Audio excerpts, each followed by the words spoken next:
Ya, baik para mulai sekalian, ciri-ciri kedatangan Imam Mahdi itu disebutkan banyak oleh Rasulullah SAW. Di antaranya adalah terjadinya banjir darah ketika kaum muslimin sedang beribadah haji. Ya, dan ini banyak terjadi di tahun 2015. Tahun 2015 sepertinya menjadi tahun-tahun di mana beberapa hadis Rasulullah banyak terbukti. Ya, ciri-ciri kedatangan sang pembaharu ini, sang mujadid ini, itu muncul di tahun itu, dan itu bertepatan dengan ibadah haji juga.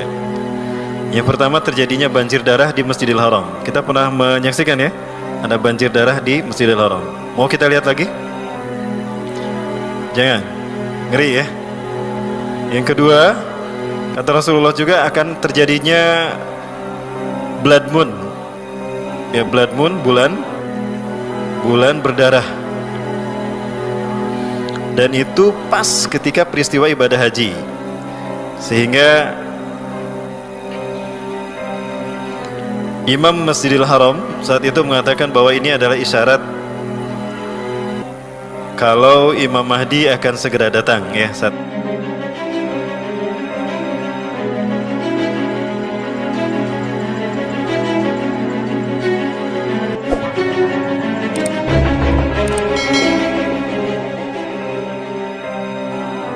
Ya, baik para mulai sekalian, ciri-ciri kedatangan Imam Mahdi itu disebutkan banyak oleh Rasulullah SAW. Di antaranya adalah terjadinya banjir darah ketika kaum muslimin sedang beribadah haji.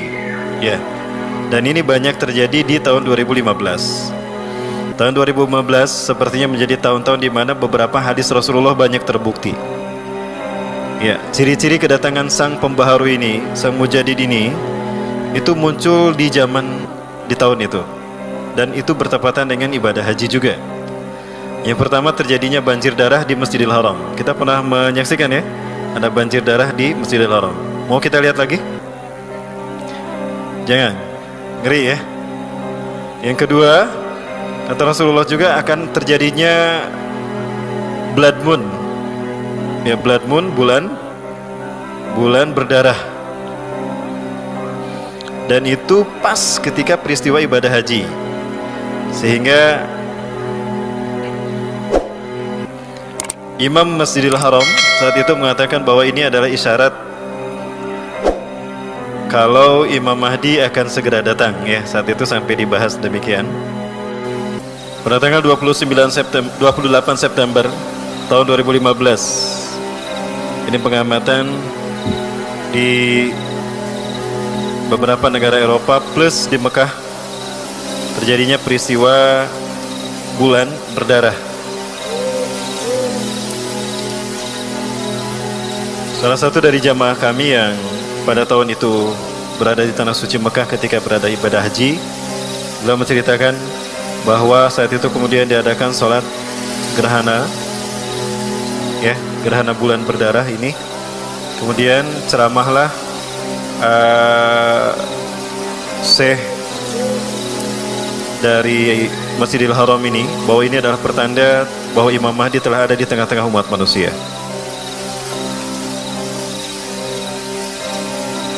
Saat itu terlihat bulan berwarna merah darah. Ini dia, terlihat dia berwarna merah darah. Hal ini yang kemudian membuat situasi makin mencekam, karena di saat itu seolah-olah Imam Mahdi sudah ada. Apalagi memang disebutkan Rasulullah dibayat ketika ibadah haji.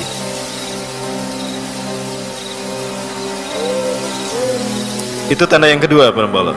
Tanda yang lainnya adalah munculnya komet yang berwarna hijau. Dan ini pernah ketahuan di Filipina. Iya. Ini September, masih di bulan September 2015, bertepatan dengan ibadah haji. Momen-momen ibadah haji. Ini pada tanggal 16 September 2015. Itu juga pertanda telah dekatnya kedatangan Imam Mahdi. Nah, para sekalian, kalau beliau sudah ada, berarti fase yang keempat berakhir dan fase yang kelima telah tiba. Apa itu fase yang keempat? Fase di mana Barat memimpin dunia. Rasulullah SAW menyebutkan bahwa antara Rasulullah sampai hari kiamat terjadi, umatnya ini akan mengalami 5 fase. Yang pertama pada fase nubuah. Fase nubuah ini 23 tahun, 13 tahun di Mekah, 10 tahun di Madinah. Itu dipimpin Rasulullah langsung. Dan ini umat Islam memimpin dunia. Fase yang kedua adalah fase khilafah ala minhajin nubuah, di mana diwujudkan dengan keberadaan Khulafaur Rasyidin Al-Mahdiyin. Dan ini berlangsung berapa lama? 30 tahun. Dari 610 Masehi sampai 6221 Masehi. Ya. Bukan 6216, 631 Masehi. Ya, Rasulullah SAW menyebutkan al-khilafatu fi ummati salasuna sana. Khilafah pada masa umatku 30 tahun.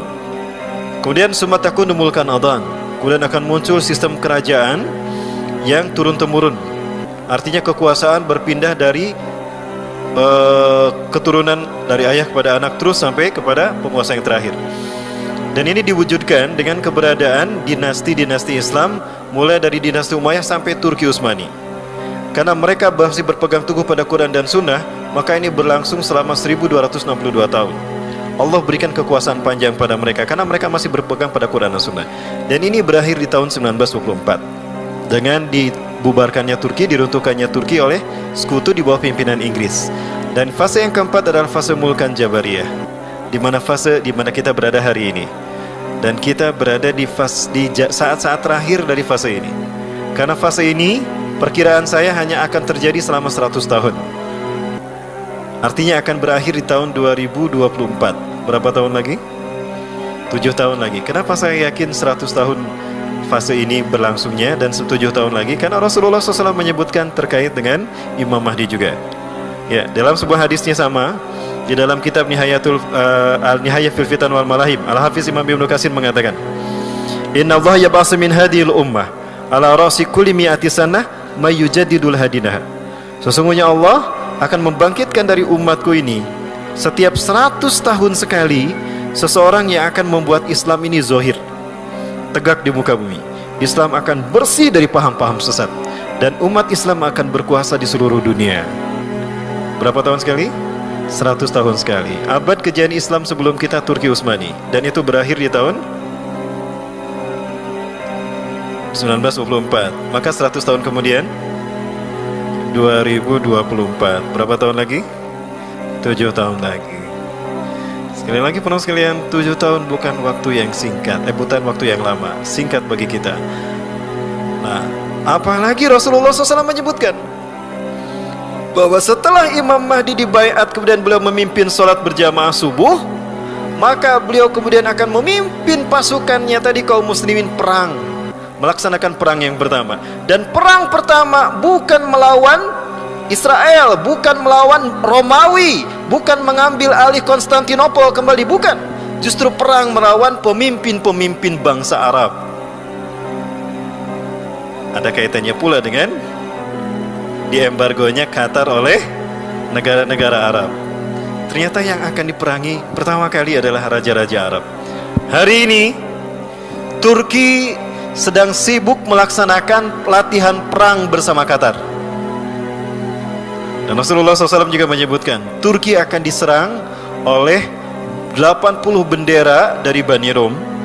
Ya, sebetulnya akan diserang adalah Suriah, namun mereka akan masuk melalui Turki dan itu akan dihadang oleh Turki. Maka ada kemungkinan memang Turki bersiap-siap menghadapi 80 panji atau 80 negara yang memasukinya, di mana setiap bendera itu terdiri di 12.000 pasukan. Jadi berapa orang yang masuk nanti melewati Turki? 1.960.000 orang dari barat. Hari ini sudah diberitakan hampir 70 bendera.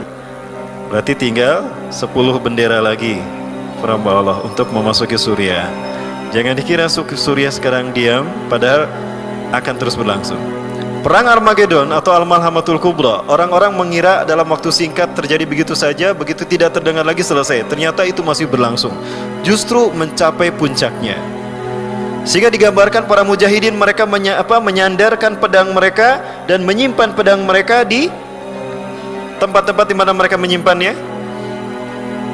Tiba-tiba muncul seruan untuk berjihad di jalan Allah karena Nabi Isa alaihissalam turun di tengah-tengah mereka.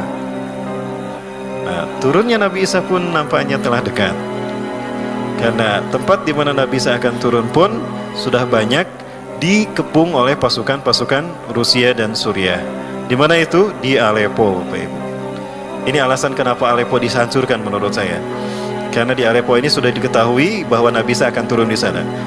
Jadi mereka seolah-olah Rusia dan Suriah ini bersepakat, yuk sampai Nabi Isa turun, orang hancurkan heula tempatna. Ngarah terjadi turuna. Ya. Keun bae para Allah, andai kan Nabi Isa tidak jadi turun di Aleppo, Bandung siap menambutnya. Betul? Siap menyambut Nabi Isa turun? Siap.